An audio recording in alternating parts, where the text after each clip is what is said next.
Well, what's up again, everybody? This is the In My Grow Show, the podcast dedicated to taking the mystery out of cannabis. Once again, or as always, I'm Alex. You know, I've been thinking about pre-recording an intro, and just editing it in at the beginning of every show. Something a little kind of Johnny Carson. Some of you may not know who Johnny Carson was. Anyways, a little why hello again, everyone. It's time for Alex. I don't know. What'd you guys think of that new little theme song, man? A little sci-fi. Woo. I liked it. I got a big kick out of it. I got a big kick out of using it. Shout out to Ben Sound for letting me use it. And to all the musicians that let me use their music. Thank you very much. And thank you very much for showing up and listening. I hope all of your gardens are doing wonderful. So what have I been doing? Ooh, I need to turn down this music. So this past week I finally got around to popping some seeds. It's something I've been threatening to do for a couple of weeks. I finally got to those Space Force seeds that I got from Irie Genetics. Shout out to Rasta Jeff. And I also sprouted a Durban Poison, an orange Durban Poison. And that was some bag seed that I got. And I also sprouted a handful of mystery seeds. And I say mystery seeds because they were in a jar that had a Willie's Reserve label on it. But I don't think they came from a Willie's Reserve. There were a lot of seeds in that little jar. So I just labeled them mystery. We'll see what comes up. Yeah, and all I did is just put them in a cup of water for about 2 days. By the end of the 2 days, the little taproot was already showing. So after that, I just put them in a party cup of soil, some Recipe 420.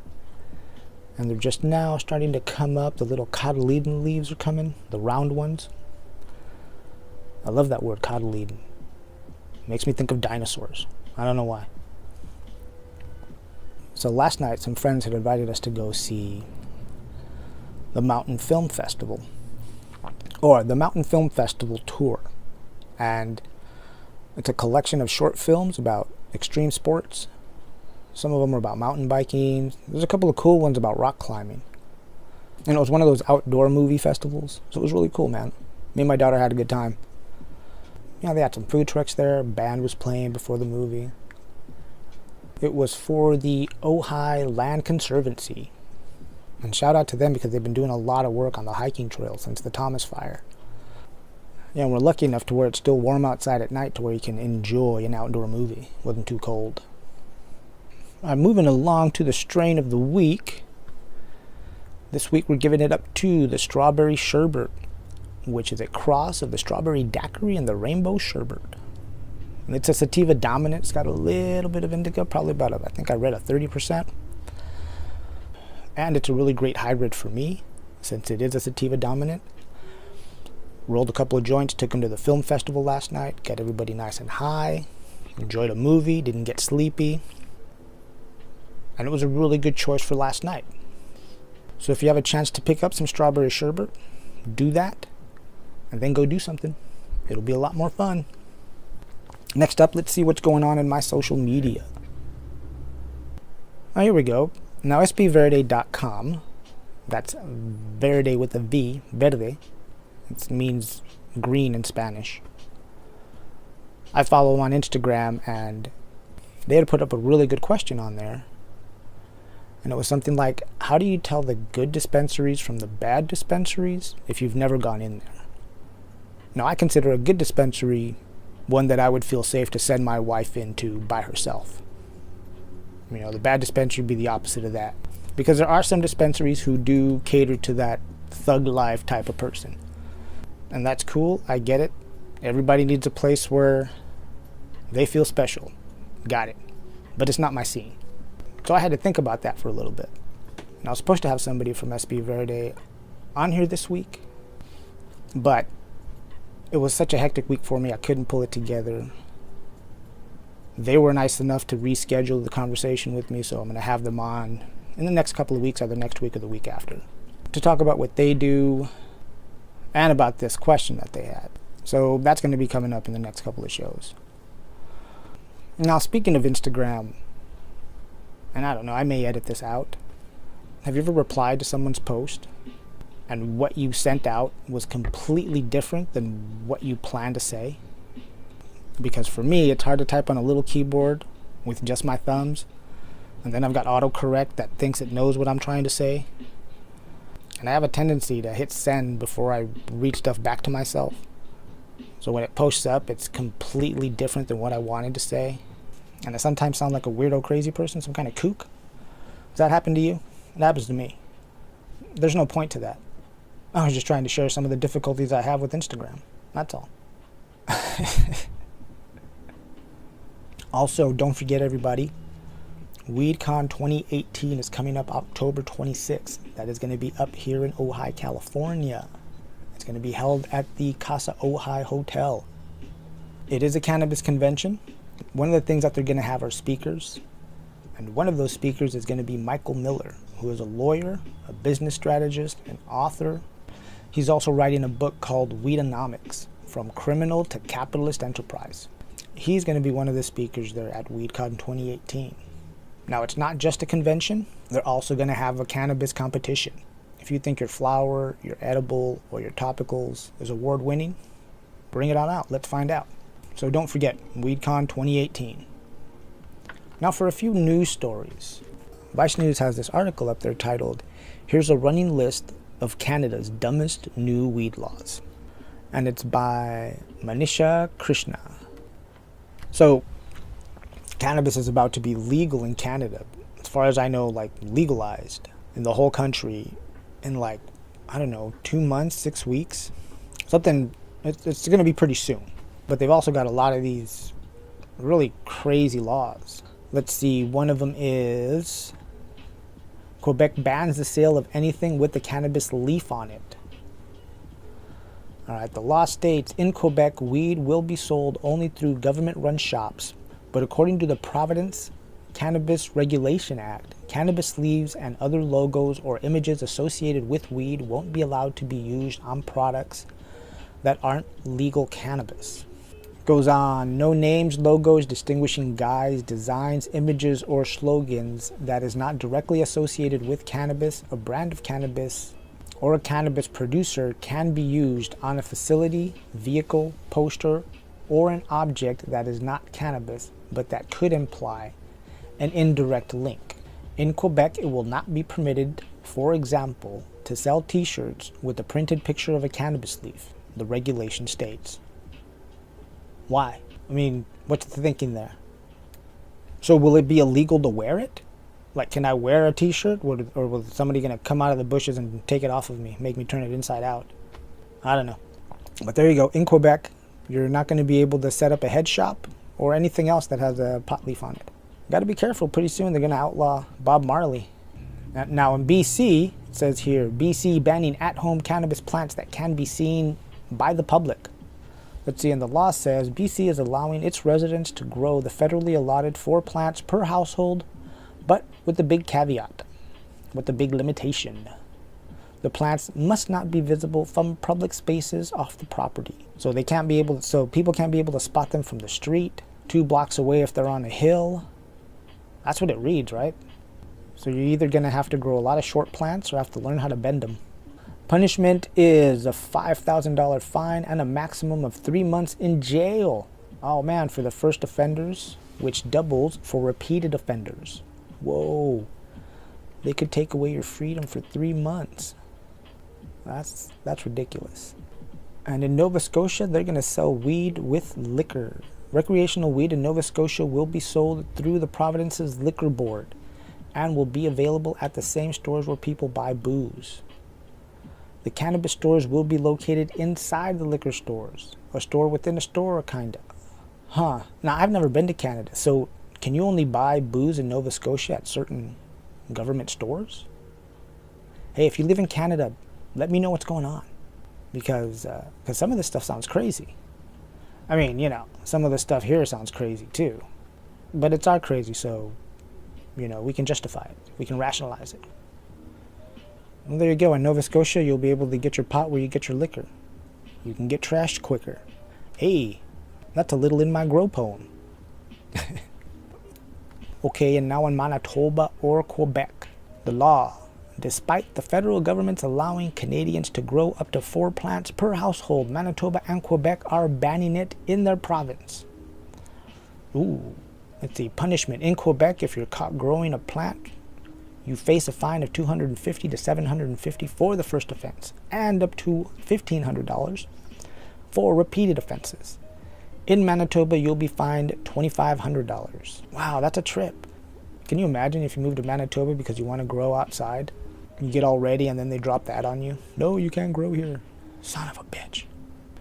And in Ontario, BC, PEI, I don't know what PEI is. Somebody help me out. And Manitoba, no blazing on boats. The law states you cannot consume cannabis on a boat if you're in any of these places. Wait, like you can't be on a boat? Not so much the driver, but you can't even be hanging out? Let's see. In Ontario, fines are up to $1,000 for the first offense and $5,000 for subsequent offenses. Let's see. Yeah, wow. Pretty much, man. If you're on a boat, even if you're not the one in charge of steering it, the captain, you can't be getting high. They'll bust you.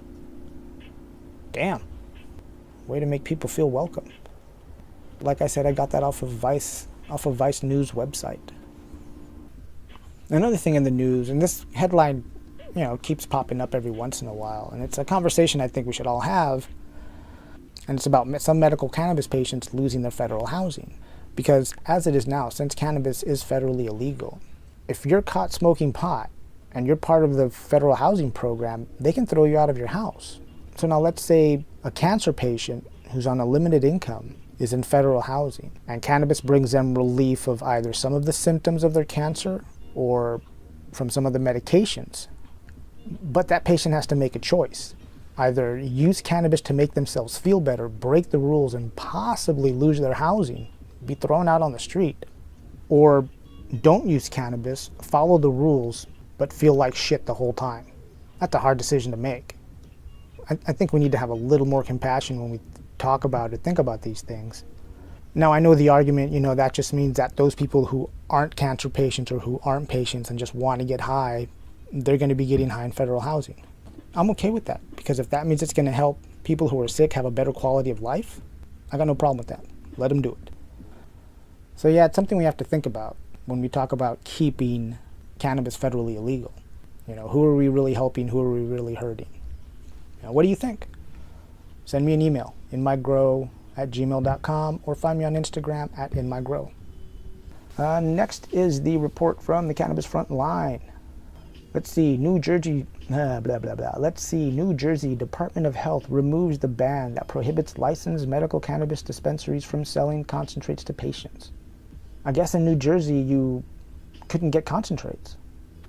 Separately, details arose about New Jersey's soon-to-be-filed marijuana legalization bill, which includes what would be the lowest tax rate in the country, home delivery, social consumption sites, and provisions benefiting small and minority-owned businesses. But nothing about home cultivation. Nothing is final yet.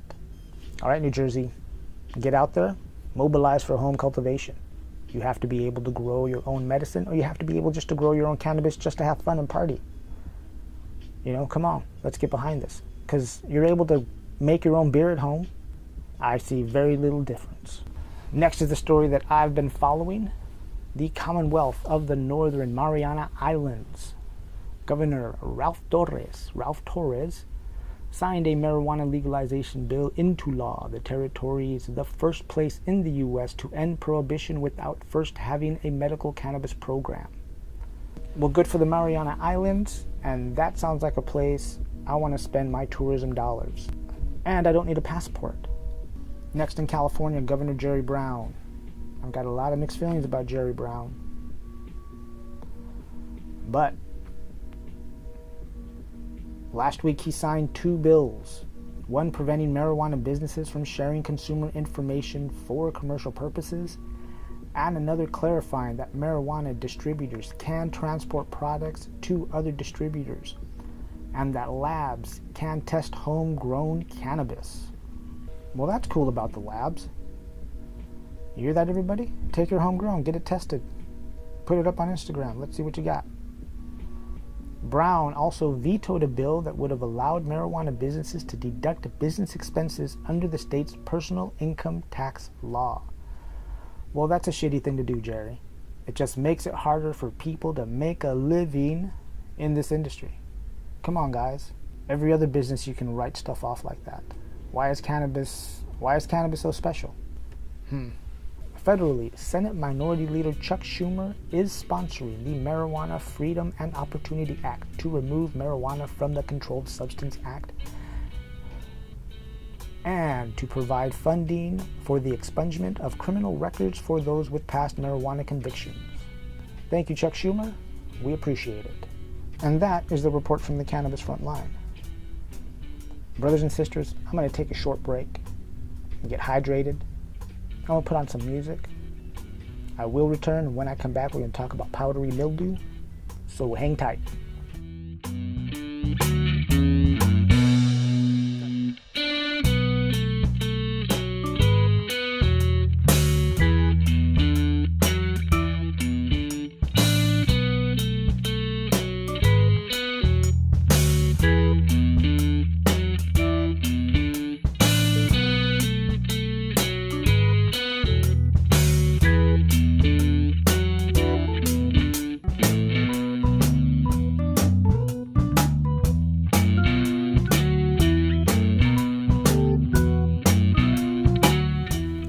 Alright everyone, I'm back and I'm going to talk about powdery mildew. Now, since the seasons are changing, it's early fall, it's really easy for powdery mildew to infect sun-grown cannabis or cannabis grown outdoors. Because of the added moisture in the air, either because of fog or dew or even rain. That and the lower temperatures, powdery mildew loves it. Really easy for it to spread. So I'm going to go over just a few tips and a few things that I think we should all know about powdery mildew. So powdery mildew, the scientific name, and let me see if I get this right, is Podosphera macularis. All right, and it is a fungus, and it's going to grow mostly on the top side of the leaf, and it's going to look like just that little like mold or mildewy. Sometimes it looks like maybe like a powdered sugar kind of look, but it'll usually start in spots. It won't take over the whole leaf unless you don't do anything about it. And the white mildewy look is the hyphae growing. Think of it as like the framework or the matrix of the fungus itself. That's how it'll spread across. From that hyphae, the spores grow out of it. They grow up. And the spores are called canidophores. I believe that's how you pronounce it. So now infection is going to start when the spores land on a plant. From there, if the conditions are right, a lot of moisture, low temperatures, that spore is going to start to grow the hyphae. It's going to start to spread. It's going to germinate. Now, powdery mildew likes, the humidity, the relative humidity around 60, 70%. It'll take hold in humidity as low as 30%. Now, if you don't know, relative humidity is the amount of moisture the surrounding air, the ambient air, can hold.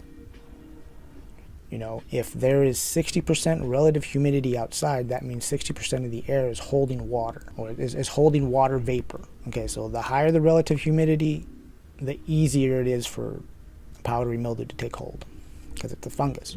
Now, once the powdery mildew or the fungus germinates, once it lands on a wet leaf and it takes hold, it's going to start to make what are called haustoria. It's a little pin or a peg, and what that does is it's going to go into the plant cell. Okay, because powdery mildew is a parasitic fungus.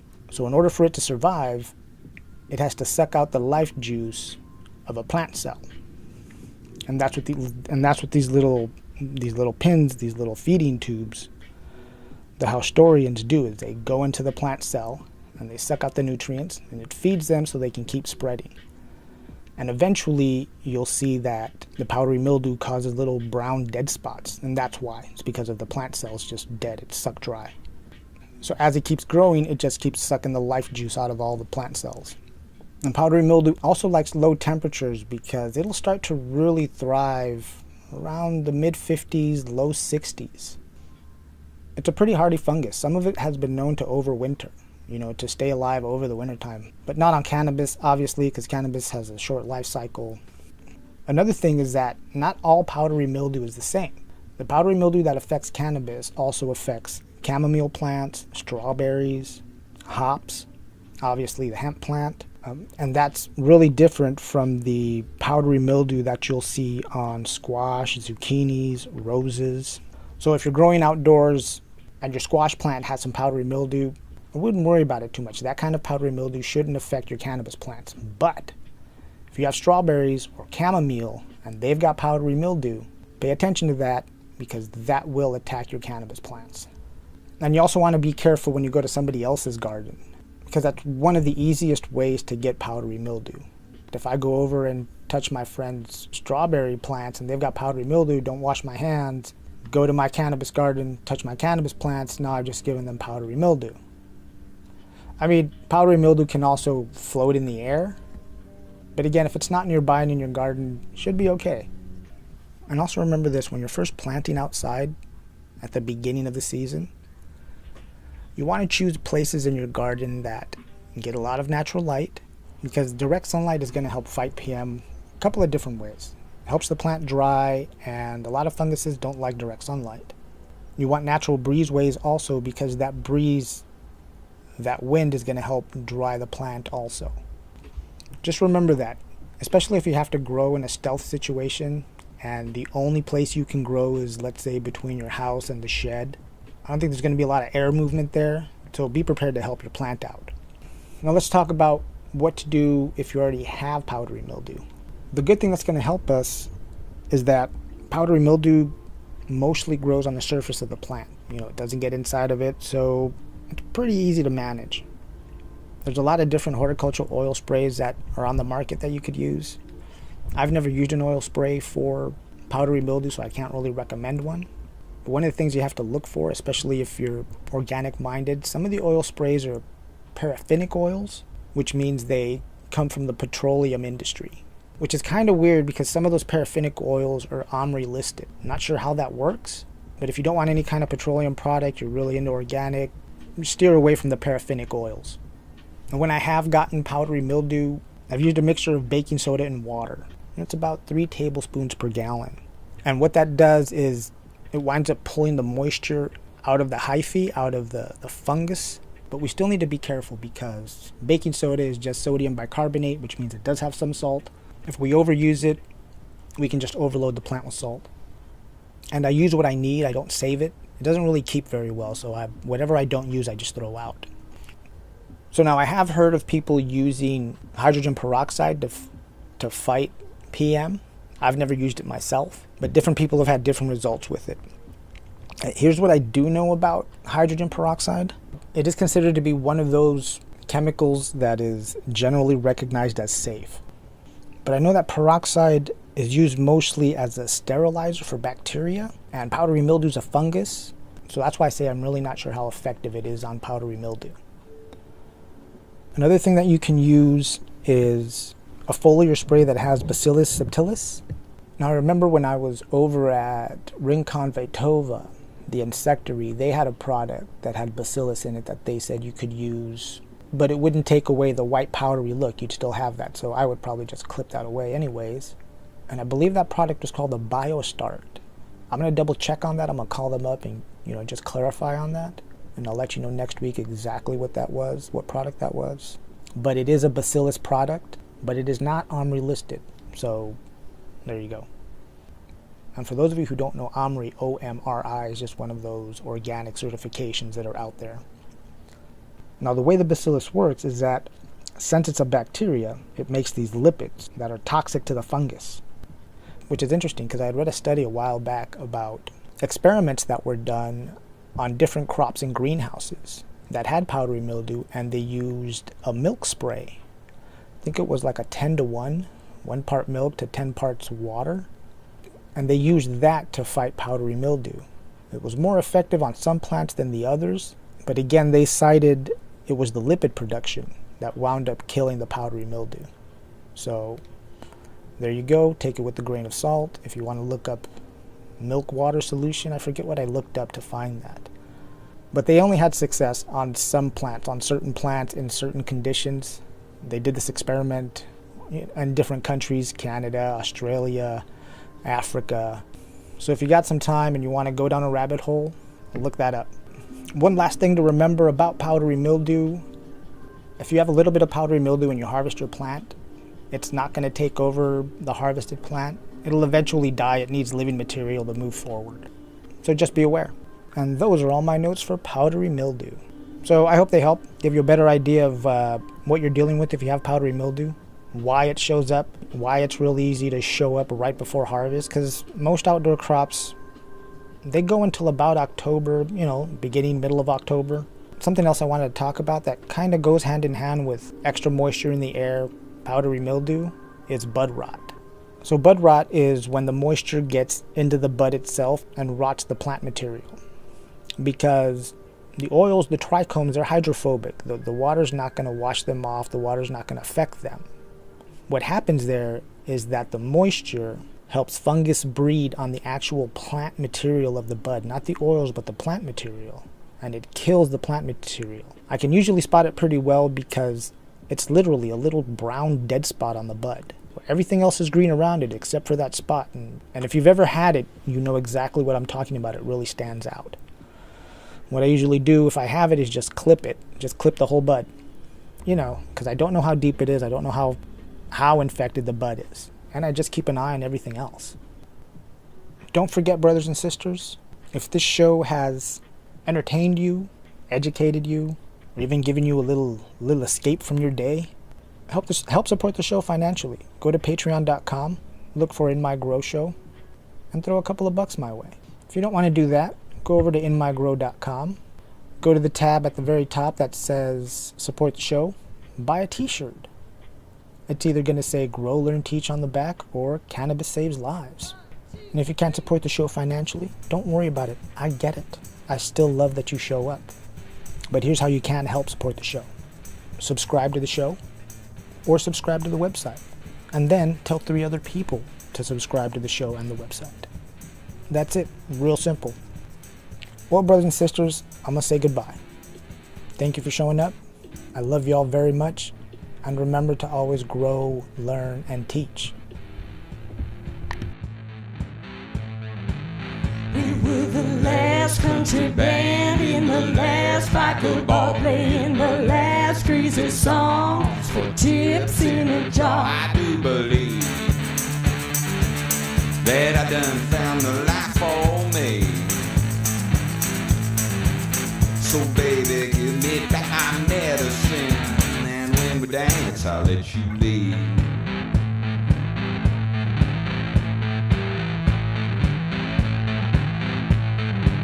She was the best thief in the county for those who could keep track. If you had 10 fingers when you shook your hand, you'd only get 9 back. I do believe that there's a lot for every key. I worked down all the combinations, and baby, you're the one for me.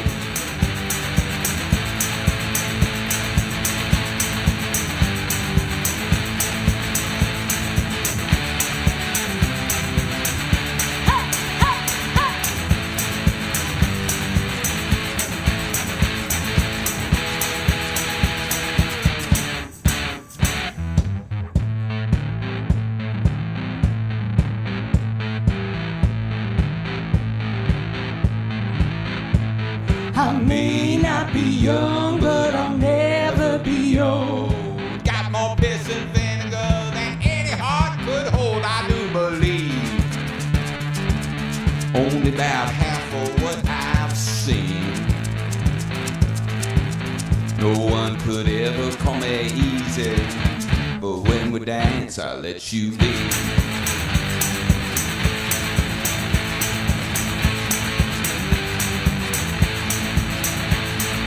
Ooh, now we, come on, baby, dance with me. Ooh, now we, come on, baby, dance with me. Ooh, now we, come on, baby, set me free. Come on, baby, dance. Come on, baby, dance. Come on, baby, dance.